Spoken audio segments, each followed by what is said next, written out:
esses 40% que foram instituídos aí como multa no Fundo de Garantia foi num período difícil da economia brasileira que está se repetindo, para pelo menos garantir o emprego. Agora, não é de se exigir também do empregador que ele pague no momento de dificuldade. Então, há argumentos pró e contra e muito bons. Mas vamos ouvir o que o presidente disse a respeito de diminuir pelo menos essa multa de 40% do Fundo de Garantia. O valor não está na Constituição. Eu acho que não está. O FGTS está no artigo 7 da Constituição. Acho que o valor é uma lei. Vamos pensar lá na frente. Faltou alguém ali para conversar com o presidente sobre... Não pode estar na Constituição mesmo, né? O valor da multa do Fundo de Garantia, não. Foi uma coisa pontual no momento de dificuldade. Ficou. Já tinham proposto, né? Quando veio a reforma trabalhista, já tinha sido proposta pelo menos a diminuição dessa multa de 40%, que parece mesmo excessiva.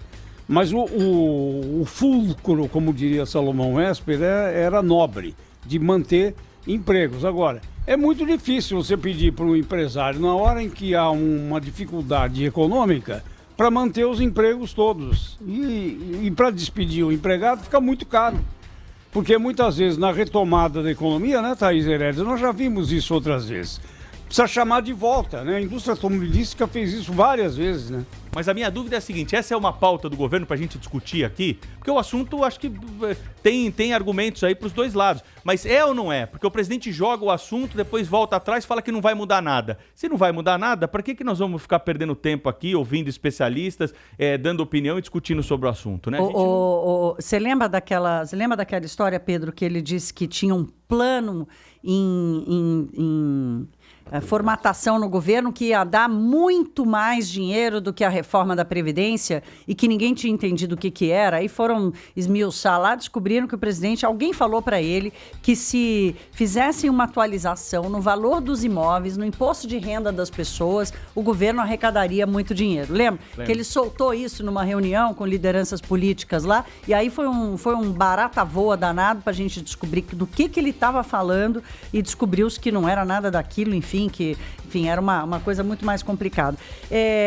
O Brasil tem um histórico, uma tradição de compensar o que está errado, né? Então, a multa do Fundo de Garantia, o Fundo de Garantia surge para compensar o fim da estabilidade no setor privado, né? E ele surge no momento em que até havia uma certa estabilidade da moeda, mas hoje, né? E depois ele fez sentido quando a gente tinha hiperinflação. Hoje, com a inflação controlada, você obrigar o trabalhador, em tempos em que a gente discute liberdade econômica, acordado sobre legislado nas relações trabalhistas, podemos discutir se o timing foi correto, se isso já teve eficiência alguma na economia ou não. É assim que funciona no resto do mundo. Mas, de qualquer forma, é o seguinte, no momento em que a gente discute liberdade econômica, você forçar o trabalhador a fazer uma poupança que perde para inflação que é baixa. Imagina, a gente está com uma inflação baixíssima e ainda assim o Fundo de Garantia perde para a inflação, vem perdendo para a inflação nos últimos anos.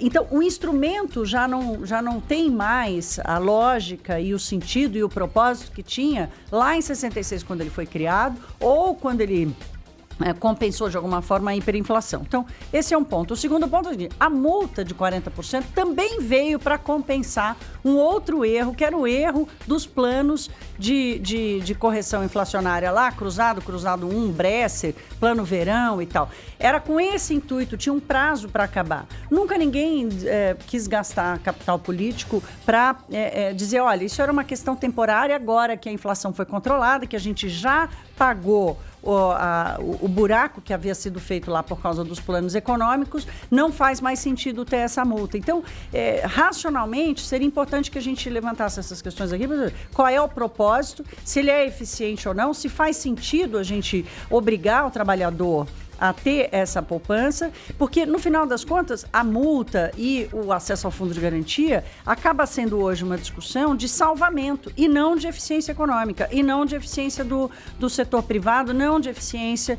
do mercado de trabalho, né? Então, é a mesma coisa quando a gente discute aqui a Previdência e querer que a Previdência resolva o problema da má qualidade dos professores, né? Da profissão dos professores, especialmente no setor público. O Brasil tem essa tradição, Zé Paulo, então, para fazer aqui uma participação no debate que você levanta, de fazer compensações sobre erros, né? Erros que permanecem, que ninguém tem coragem de dizer, olha, não faz mais sentido a gente ter isso, porque os fundamentos da economia mudaram.